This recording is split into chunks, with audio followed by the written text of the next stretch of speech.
Hello everybody, it's me, and we're back again with another pot today. Today's pot, I think, actually turned out terrific.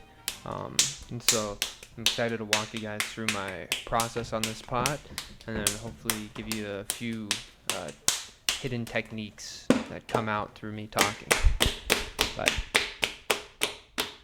yeah, I always like to do the slap to get it almost centered, and you can see how centered it almost is. You know, it's not like way off, right? It's pretty close. And that first one is just trying to, like that first sort of cone up and down, is just trying to get it into just like one manageable lump. And you can see after that first sort of getting it smooth and getting it almost center, moving the clay around becomes a lot easier. Here I'm just doing different coning. When I cross my thumbs on the top there, it gives me a little bit more control, and it gives me a little bit more force that I can put downwards.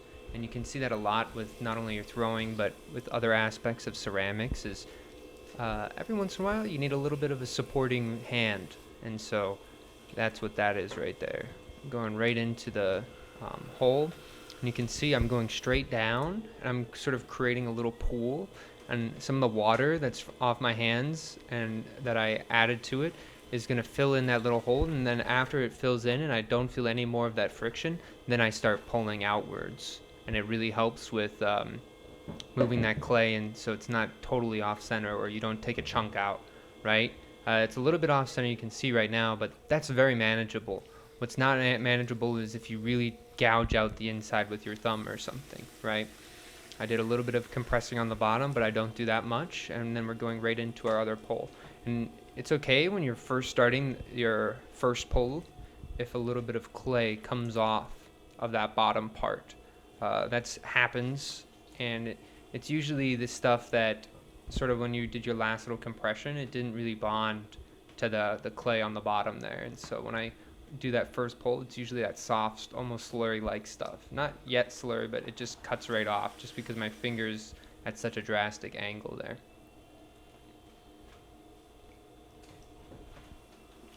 Here we're prepping that bottom for the next pull here. I've been going a little bit slower on the pulls on the second pull. I think sometimes I try to pull too much, and I'm doing a lot of stuff that you don't really need to do, right? Like I'm just trying to tuck in that bottom part ever so slightly, so then I can later, like here, push it down, and then it will become the skirt, right? Sometimes if you don't like do that, it can volcano out, and it can cause some troubles because it's not necessarily center on the bottom there.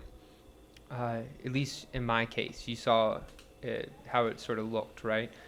It was not necessarily center, and so if you just lit the volcano there, it's going to give you some trouble. So I like to try to just collar in that base to first let there be like a little ring, like a spot for my finger can try to scoop up the clay, right? It's always down scooping up instead of just sliding up, right? It's like digging underneath and scooping. And so that's sort of why I did that, but it doesn't really help out too much, and it can actually cause you some troubles if you try to collar it from the bottom.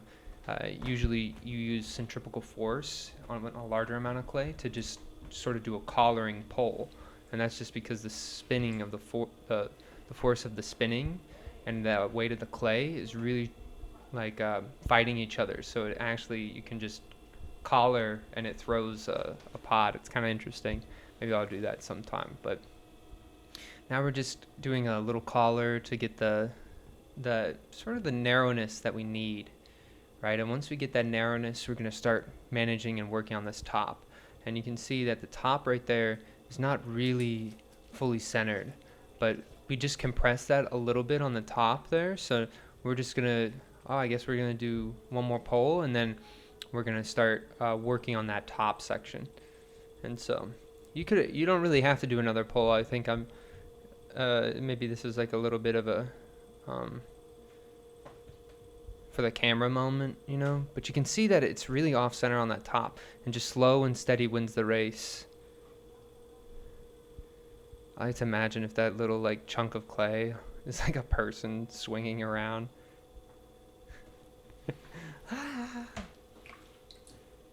That was so cringe, but oh well. It's just kind of fun because I didn't even notice that it was there when I was making the pot, right? And so there you go, I'm throwing that top a little bit. I'm just trying to get it all to a little bit thinner than the bottom 2/3. And so that's going to help me when I start to work on the bottom or finish at the bottom, so then I don't have to really do anything on the top after the bottom has been distorted.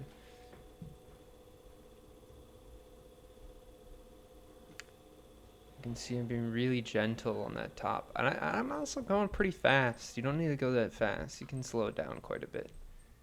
And here I'm getting ready for the pole. You can see whenever I do these spiral pulls, I like to slow my wheel head down a lot.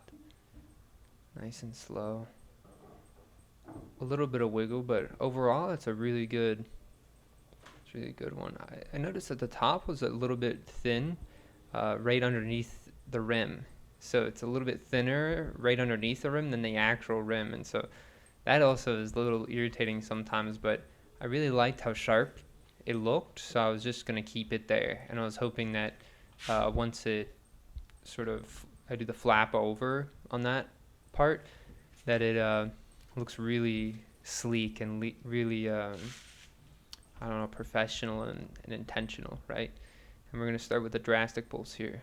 And so I'm just trying to count the rotations. I'm getting a feel for it, right? I feel like 4 has been the best. And so I'm just trying to do nice, smooth motions. One of them was a little bit larger than the others. And so I'm going back and I'm refining. I think one thing that I can work on, though, is making sure that the... first, that's not in view of the camera. Sorry about that little wire on my thing. But just making sure that when I release, it's all sort of at the same spot. I think I need to make a physical indentation wherever I should release that clay, because I've noticed that sometimes I pull on one of the drastic pulls, it's too high compared to the other ones. It can be interesting sometimes, but I think more often than not, it actually just causes some problems. And there I am working on that bottom part.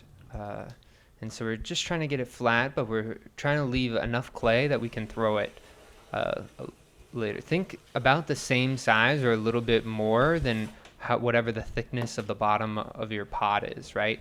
Because you don't want to add more clay than what's necessary, but you also want to have enough that's manageable and workable.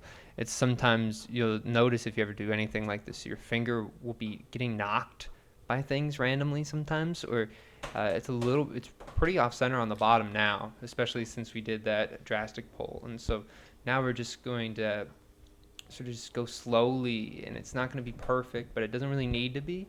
But we just want to make it workable. So a little bit of water, not too much water. I've had it like in those bottom skirts. That's where water likes to build up the most. That's usually where I get the overhydration fissure, or just a hydration fissure is a good way to talk or label those things.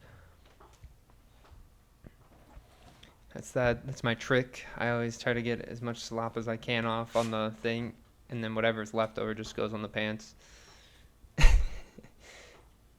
I'm just trying to get it a little bit drier.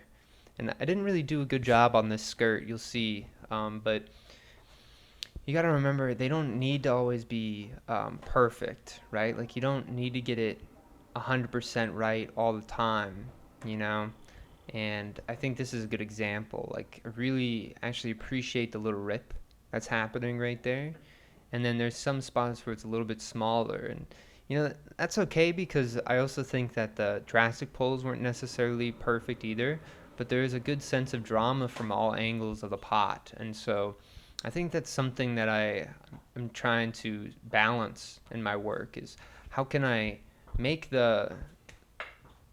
every element of the pot feel not too overwhelming, because this is a pretty dense form, right?